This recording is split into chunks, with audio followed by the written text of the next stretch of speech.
Hello learners, welcome to Edification. मैं हूं आपका दोस्त और टीचर नितिश उपाध्याय। आज हम वर्ड मीनिंग करने वाले हैं from the diary of Anne Frank की। जो भी मुझे इम्पोर्टेंट वर्ड मीनिंग लगी, जो एसेंशियल है और काफ़ी इम्पोर्टेंट है, और मुझे लगा कि आप लोगों के लेवल का है, यानी शायद आप लोगों को जानना चाहिए और आप लोग नहीं जानते होंगे, उनको मैंने इसमें डाला है। जहाँ ज़रूरी मुझे लगा वहाँ मैंने पिक्चर्स और एनिमेशंस का भी यूज़ किया है। हो सकता है कुछ वर्ड्स इसमें छूट गए हों, हो सकता है, तो उसके लिए आप line by line explanation check कर लें, जहाँ मैं आपको गारंटी करता हूँ कि एक भी वर्ड नहीं छूटा होगा। तो चलिए बातें कम करते हैं, शुरू करते हैं इसको। पहला वर्ड हमारे सामने है म्यूजिंग्स, जो म्यूजिंग का प्लूरल है। म्यूजिंग का आप अगर शुद्ध हिंदी कहें तो विचार हो सकता है, सोच हो सकता है, ठीक है। फिर आगे वर्ड आया है ब्रूडिंग, जो कि ब्रूड का वी4 है। कई बार इसका नाउन की तरह भी यूज़ हो जाता है, जिसको हम लोग जेरेंट कहते हैं। आपको तो पता होगा ग्रामर के बारे में। तो ब्रूड का एक्चुअली मतलब क्या होता है वर्ब के तौर पे?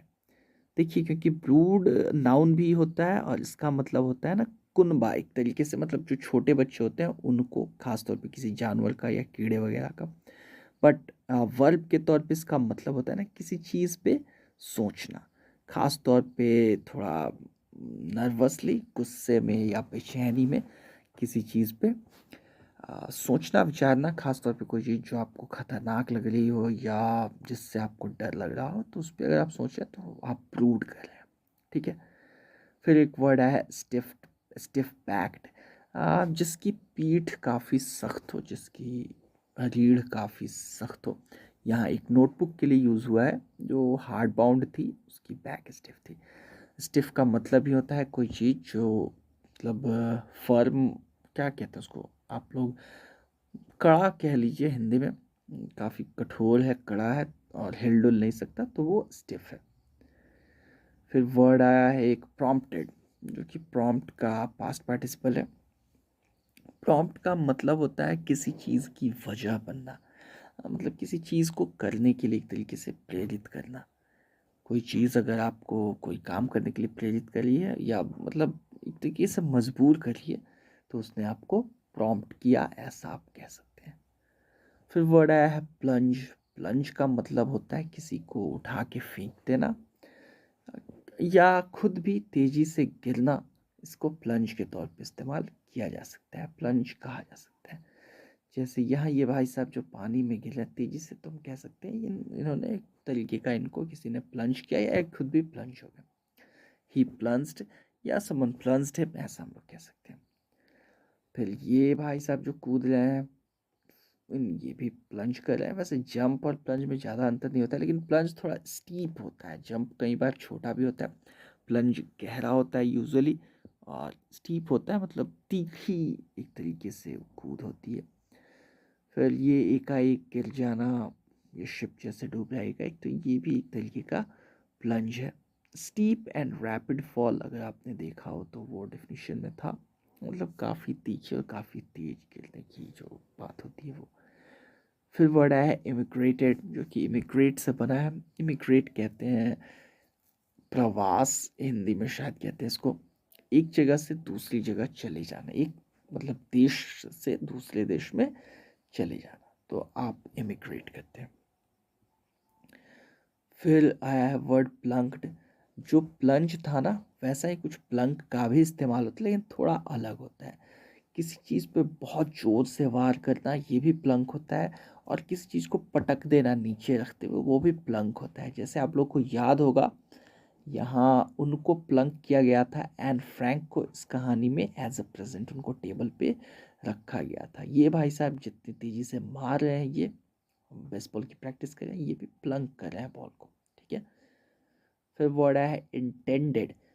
इंटेंडेड एक्चुअली इंटेंड से बना है। इंटेंड का मतलब ही होता है कोई काम करने का मन बनाना, मतलब उसके लिए आपका, जैसे आपने मन किया हुआ है, आ, आपने गोलगप्पा खाने का मन बनाया हुआ है, तो I am intending to, I have intended to eat golgappas, ऐसा आप कह सकते हैं। या I intend to eat golgappa, ज़्यादा करेक्ट फॉर्म ये होगा। तो ये होता है। फिर वर्ड आया लेट। एडजेक्टिव है बेसिकली, ये रोशन इसकी शुद्ध हिंदी होती है, जगमग। कोई भी चीज़ जो मतलब जो काफ़ी जिस पे रोशनी पड़ रही है या रोशनी है अंदर से, तो वो लिट है। और जो जल रही है वो चीज़ भी लिट है, जैसे ये आईफिल टावर लिट है, ये सिगरेट लिट है, ठीक है। फिर वर्ड है मेकअप। मेकअप वैसे तो आप लोगों ने मेकअप जानते होंगे, आप लोग रंगाई पुताई जो चेहरे की होती है उसको कहते हैं, but makeup as a verb use होता है किसी चीज़ की भरपाई करना, ठीक है। कोई चीज़ नहीं हो पाई, उसके बदले में हम कुछ कर रहे हैं, उसकी भरपाई करने के लिए तो हम मेकअप कर रहे हैं, ठीक है। जैसे कल आपने अपना होमवर्क नहीं किया और आपके टीचर गुस्से में आज आपसे डबल क्लास वर्क करा रहे हैं, तो वो मेकअप करा रहे हैं आपके काम को, या आप मेकअप कर रहे हैं, ठीक है। फिर वर्ड है स्टेक्ड। स्टेक एक्चुअली वर्ब के तौर पे इस्तेमाल हुआ है, आप लोगों को याद हो अभी मैंने किसी चैप्टर में ये नाउन के तौर पे भी यूज़ हुआ था इन द किंगडम ऑफ फूल्स में, तो मैंने वहाँ भी बताया था नाउन के तौर पे क्या होता है। वर्ब के तौर पे स्टेक का मतलब होता है किसी चीज़ को दांव पे लगाना, किसी चीज़ पे शर्त लगाना, दांव खेलना, ठीक है, तो वो होता है स्टेक। प्लीडिंग, ये प्लीड से बना है, मतलब गिड़गिड़ाना, बहुत आग्रह करना, वो होती है प्लीडिंग। प्लीड करते हैं आप किसी के आगे जब, तो आप उससे बहुत रिक्वेस्ट कर रहे हैं। फिर वर्ड है आउटबर्स्ट। अगर ऐसा शुद्ध हिंदी में कहा जाए तो झोंका हो सकता है, या मतलब बहुत, देखिए क्या होता है, आप एकाएक किसी पे बरस पड़ते हैं ना, आपने गुस्से को रोका हुआ एकाएक बहुत तेजी से आप गुस्सा आ गया, आपने पूरी भड़ास निकाल दी, तो वो आपका आउटबर्स्ट था, ठीक है। तो यही होती है आउटबर्स्ट की मतलब। फिर एक वर्ड आया है डमी। डमी तो आपको पता ही होगा, ऐसी चीज़ों को कहते हैं जो काम ना करे, जैसे मोबाइल की शॉप्स में मोबाइल की डमी रखी हुई होती है, वो कुछ काम तो करती नहीं, लेकिन एक तरीके से आपको शेप एंड साइज़ वो बता देती है कि हाँ मोबाइल इस तरीके का दिखने में होगा। इसके अलावा डमी कहते हैं एक, आपने कपड़ों की दुकान में देखा होगा ना मैनेकिन, तो मैनेकिन को भी डमी कहते हैं। उसके अलावा यहाँ जिस सेंस में यूज़ हुआ है, किसी ऐसे इंसान को डमी कहा जाता है जो काफ़ी मूर्ख हो, काफ़ी भोंदू हो, कोई वैसे कोई बात ना कर रहा हो, उसको भी डमी कहते हैं, लेकिन इस चैप्टर में मूर्ख के सेंस में हुआ है, ठीक है। फिर वर्ड आया है अनप्रिडिक्टेबल। अनप्रिडिक्टेबल का मतलब जिसकी भविष्यवाणी ना की जा सके, जिसके बारे में बताया नहीं जा सके कि इसका क्या होगा, जिसके बारे में पहले से कुछ अंदाज़ा नहीं लगाया जा सके, ठीक है, तो वो अनप्रिडिक्टेबल है। कोरोना कब जाएगा ये अनप्रिडिक्टेबल है, हम लोग कह सकते हैं, क्योंकि इसका कोई प्रिडिक्शन पॉसिबल नहीं है। बहुत से लोगों ने प्रिडिक्ट किया था कि गर्मी में चला जाएगा या इस तिथि को चला जाएगा, स्टेट को चला जाएगा, बट पहला हैप्पी बर्थडे तो मना लिया। फिर वर्ड आया है फॉगी। फॉगी कहते हैं किसी ऐसे इंसान को जो थोड़े पुराने तरह के कपड़े पहनता हो, उसका स्टाइल आउट ऑफ फैशन हो, जैसे इन जनाब ने ऑल ओवर्स पहने हुए हैं और फेल्ट हेड डाला हुआ है, ये काफ़ी आउट ऑफ फैशन। ऐसा नहीं है कि लोग नहीं पहनते, लेकिन बहुत कम लोग, बिल्कुल आउट ऑफ फैशन है। या इन औरतों ने जैसी स्कर्ट्स डाली हैं वो भी आउट ऑफ फैशन है। इन जनाब ने जैसी ड्रेसिंग की है वो भी आउट ऑफ फैशन है। तो ये सारे लोग कह सकते हैं कि हम सब, ये सब लोग फॉगी हैं। फिर वर्ड आया था असाइंड, जो कि असाइन का पास्ट पार्टिसिपल है। असाइन का मतलब किसी को कोई काम सौंपना, आपको असाइनमेंट दिया जाता है तो आपको एक काम सौंपा जाता है कि इस काम को आपको कर लेना है। फिर वर्ड आया चैटर बॉक्स। बोलतू बातूनी कह सकते हैं, जो बहुत बोलता है, जो बेवकूफ़ों की तरह बस मच करता रहता है, उसको कुछ पता नहीं होता वो किस बारे में बात कर रहा है। वैसे चैटर बॉक्स जहाँ तक मुझे याद है एक फूल भी होता है, but I am not sure. फिर वर्ड आया टक्ड, जो कि टक का पास्ट पार्टिसिपल है। टक का मतलब होता है ना खोस लेना, शर्ट को लोग अंदर कहते हैं तो वो भी खोस लेते हैं।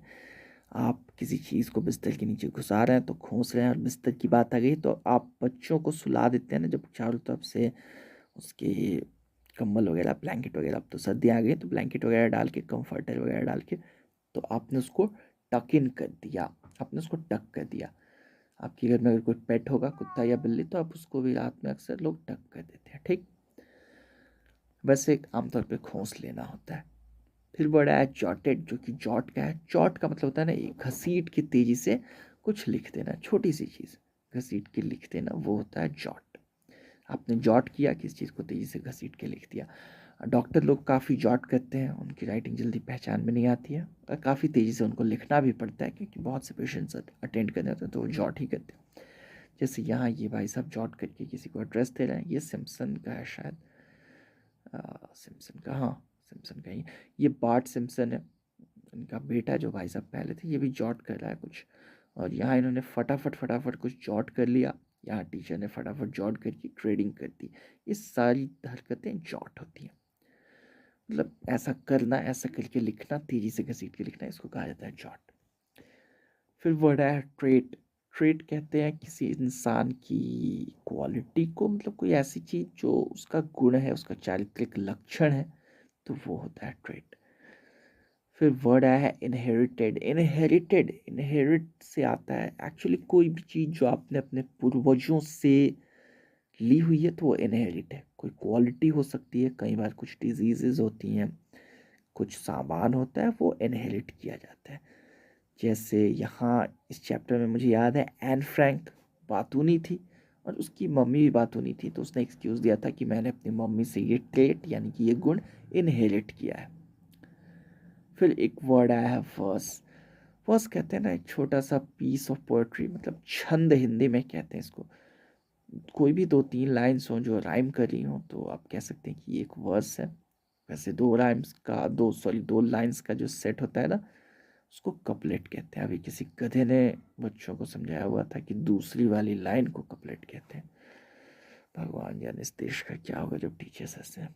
खैर, तो वर्स आप एक बार फिर से समझें, छंद होता है, छोटा हिस्सा किसी भी पोएट्री का, खासतौर पे जब राइम कर रहा हो तो हम लोग कहते हैं कि एक वर्स है, तो 3-4 लाइन्स, तो वो वर्स है। ठीक है, तो यही है, इतने ही मुझे वर्ड्स लगे कि हो इम्पॉर्टेंट हैं या आप लोग नहीं जानते होंगे। कुछ वर्ड्स वहाँ लिखे हुए होते हैं तो मैं उनको वापस से डालता नहीं हूँ जो बुक में दिए हुए होते हैं।